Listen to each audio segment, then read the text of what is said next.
Hey everyone, thanks for joining us for our fourth episode of Nuscreen Live. Really excited today to be talking about paid search strategies with our very own Ryan Stephenson, who has been doing search before search was even a thing. Bit of a Google nerd, likes data, likes numbers, and has worked with some really big brands on building out paid search strategies. We've had some really interesting conversations over the last little while about what's been happening in search, what the future looks like, how brands can stand out. So really wanted to spend today to kind of uncover some of those things, share some insights, and look at what the future has in store for search. So welcome, Ryan. Great, thanks for having me, Meg. Really excited to talk to you and to everybody about search and answer your questions, of course, going forward. So before we get into kind of the nitty gritty, what is a search strategy? Why do brands need one? And for brands out there that don't have a paid search strategy, what should they kind of consider when thinking about one? Yeah, so search is really, I think, an integral part of any digital marketing mix strategy. It's definitely one of those things where it forces marketers, I believe, to work back in their marketing strategy. So thinking about things like what are the most relevant keywords, what is the most important key phrases to rank for themselves, and then thinking about what challenges lay ahead of that team in terms of their landing environment, their user experience. Is their page optimal for someone to actually do a desired action? So that really forces marketers, I think, to work backwards and thinking just on something as basic as keyword research and other things like that. It also, it forces marketing teams and marketers to also really think critically about things like budget. Agencies, I know for us, it's really easy to think about campaigns in terms of budget and timing and other things, but internal teams sometimes really struggle with how would I even get involved with search? What is this thing? So coming up with a search strategy, whether it's someone like us recommending it or an internal team determining their strategy themselves, it really forces people to start thinking about what else is there in the strategy and how can search help fill in some of those gaps. Yeah, and whether you like it or not, you're in the search game. Exactly. Right? Yep. So people are starting their search for brands and companies online. They're looking for products and services. So I think that's an important point too, is whether you've got a strategy or not, you're in the game, and it's kind of important to keep in mind those kind of things when preparing for a strategy. And one of the things too we look at a lot is when dealing with a website and website traffic, the difference between organic and paid search. So when you're looking at a search strategy, what's the difference between the two, and how do people kind of decipher between paid and organic? Great question, and we're around this stuff all the time. So I think for us, some of this seems like very basic stuff, but to a lot of the community out there, and then a lot of people still don't know that there is a difference between sponsored or paid results at the top of websites, at the top of search engines, and there's also those organic, or what we call earned spots organically. And the real difference between that is, as the organic suggests, that earned results, you're naturally getting to the top of SERPs, or search engine result pages. With paid search, you're basically throwing financial resources through an auction system like AdWords or Microsoft Bing in order to get rankings through that financial kind of that method. So that, I would say, is the biggest difference between is that earned versus paid or financial. And then how do people go about organic? So having like an organic search strategy, what's the kind of key difference between that and paid? Yeah, definitely. So, and the best thing there's lots to discuss about SEO and paid, but I can really boil it down in terms of that keyword kind of focus that we talked about at the start. A lot of companies generally find success at their branded terms being easy to rank for. So on page one, they're ranking for that branded term. They find sometimes, though, it's more challenging to rank for other non-branded terms. Right. And that's where I think the thought process of strategy really comes into place. So for example, if you're ranking well for your branded terms, you may want to keep that as part of your SEO development. So what are those good things about your brand that you can keep top of mind and sending good signals to Google? For non-branded terms, you may want to use a paid search strategy in order to start ranking sooner for some of those terms that you may be more of a challenge to rank for organically. So for branded terms, you're just by default competing with less people. And with non-branded terms, you're kind of competing with anyone who is also using that term. You got it. So very rarely does a brand have the exact same branding or phrases as the same. So to that point, but there can be a vertical or an industry where multiple players, big and small, play in that area. So that becomes much more important in terms of those keywords they're going for and the service itself. So I think another really important point that you just kind of touched on a little bit is the big and the small. Mm-hmm. So often when we kind of have initial conversations with people, if we're working with a bigger brand, maybe they're familiar with a search strategy, they've done something in the past, and they're kind of aware of what their keywords would cost. With smaller companies, I think the thought is that Google is for big brands to compete because they're putting big dollars on their keyword terms that they want to own. And a lot of smaller businesses that are new, that don't have any domain authority, they don't have a site, they maybe are even a brand new company. How do they compete with a bigger brand that has been around for a long time and has been having a search strategy? And what are some things that maybe differentiate for a smaller company that is going after some terms that a bigger brand would also go after? Great question, and I really like to think about too, like the history and the evolution of marketing, specifically for digital as well. If we go back, 20, 15 years, it was really in terms of your options for advertising or marketing on a mass kind of audience scale, was you're really limited to TV, billboard, press media, and TV and other radio kind of outlets. Super expensive, and were really kind of tailored for those big brands. Right.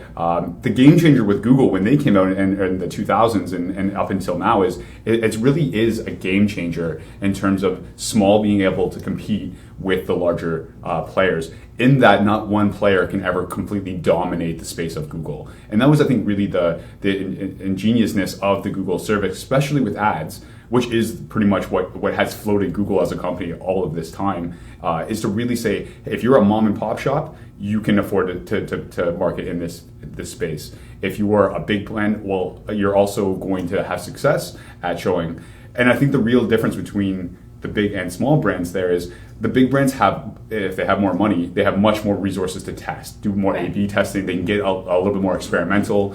They can take a few more risks in terms of that marketing. The small brand guys, they have to be a little leaner. They have to be a little bit more competitive, but they at least can get their foot into the door. Whereas in the past, if you didn't have those budgets for TV, radio, and mass media, you were essentially out of the game outside of being in the phone book. So when people say that a big brand owns a keyword, do they actually own it, or is that more of they're competing on it and they're winning at competing? That's a very good question, and I think that's more so that they're winning at competing for that phrase. Even if we look at a system like Bing or Google AdWords that has an auction system, someone with more money can definitely dominate in terms of their spend for that keyword, but nobody can actually own that phrase.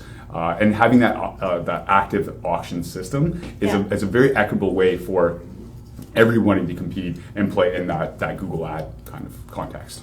Are there any advantages to being a smaller business in this space in terms of paid search or even just a search strategy in general? Or is it all doom and gloom? Definitely not doom and gloom, I would say. And what is really nice about Google and other digital marketing search engine services is that they're constantly evolving. And they're constantly evolving and tailoring it to every kind of business. So, for example, if you're a local mom and pop shop or a smaller business, you can still set your campaigns up to be very locally targeted. So you don't necessarily have to compete across Canada or North America or Europe or the world. You can very much set your settings so that I want to focus on this particular neighborhood or this set of postal codes even, and really just say, this is my market, this is where I want to compete in. And maybe your budget might be smaller than a bigger player, but you can still get some activity in that space. Great. So then in terms of a search strategy, I know that even just over the course of my career in the last 10 years, what search means, how you handle search, who handles search has changed almost every year. And with all of the Google algorithm updates and with all of the new advances that are going on with different ad types and things that are introduced, what do you feel is a good kind of time to reevaluate your search strategy? So should people be looking at this Is it monthly? Is it yearly, quarterly? How often should people kind of take a look at their strategy and kind of reevaluate based on all the new changes that have been coming in? Definitely. And every organization, of course, is different, and every vertical obviously might have some little innuendos that might be a difference to the strategy. But I think for the most part with our clients, we generally give out a 12-month to a year strategy. But I would say we should be rigorous in reviewing that strategy as we go. So I would say at minimum, we do quarterly review meetings with our clients, post-analysis. We really get into that data and try to find those kind of analysis.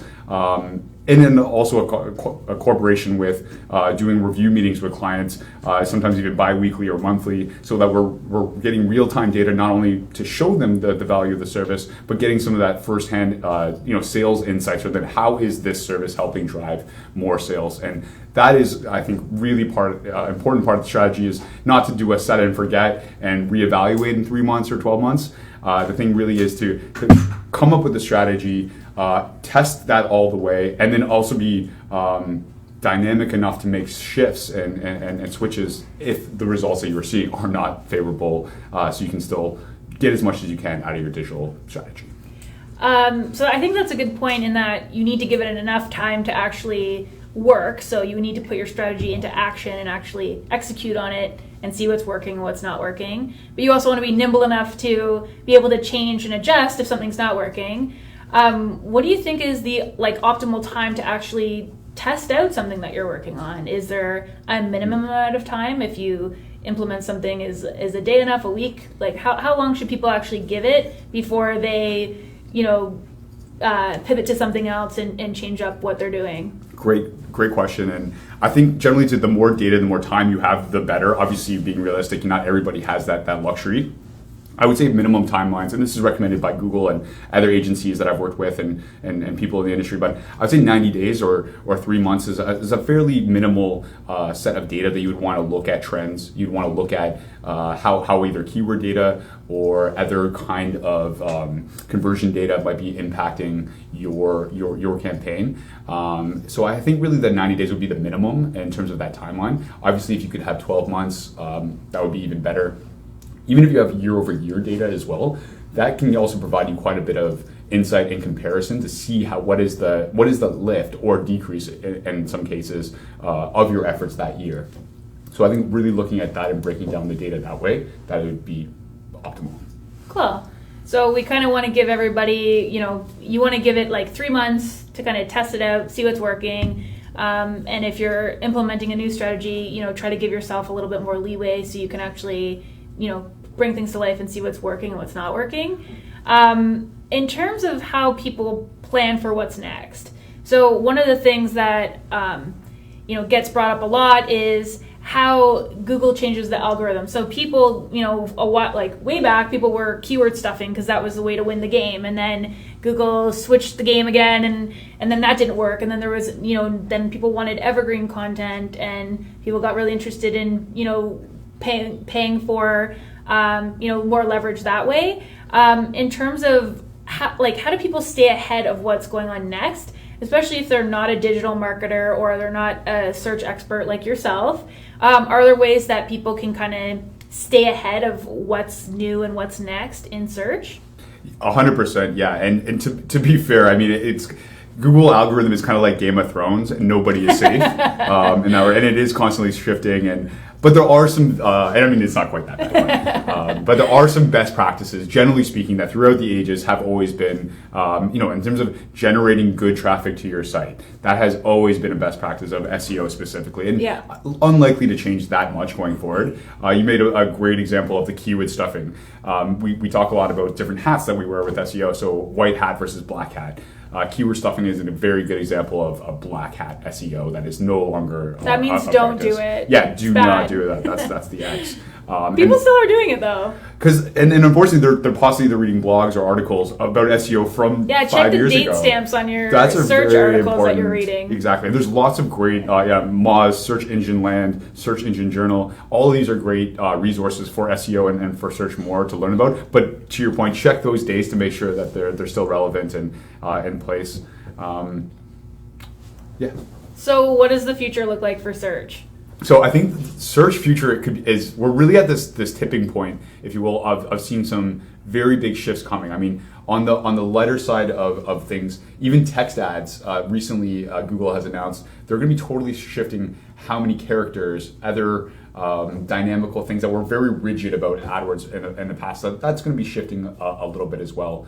I think we're going to start seeing a lot more automated processes with ad platforms. DoubleClick, for example, as a Google product that is becoming much more automated and using much more product and user feeds to overlay kind of marketing decisions or marketing options that vendors or brands can use.